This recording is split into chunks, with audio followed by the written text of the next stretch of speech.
dunia akhir zaman, dunia yang penuh kekeliruan. Sebab tu kita diingatkan oleh guru-guru kita, hidup dengan makna, jangan hidup dengan rupa.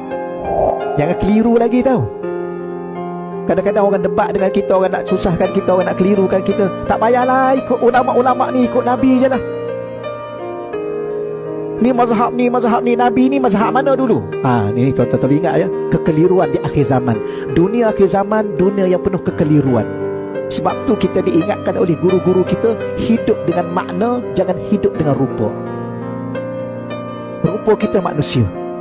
Adakah kita pada diri kita ada makna? Jangan sekadar rupa zahir, tapi maknanya tak. Sebab apa? Dunia sekarang dalam kekeliruan. Ulama' dulu memang layak dia ulama'. Sebab apa? Dia berhimpun pada dirinya al-ilmu wal-amal. Itulah ulama'.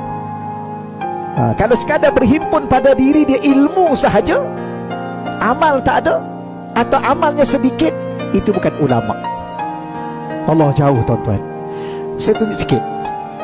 Kalau tuan-tuan baca kitab-kitab, apa syarat penuntut ilmu? Seorang penuntut ilmu tidak akan disebut penuntut ilmu kalau dia tidak bangun malam tiap-tiap malam. Itu penuntut ilmu. Cuba tanya, saya ni penuntut ilmu tak? Okey, bangun tak tiap-tiap malam?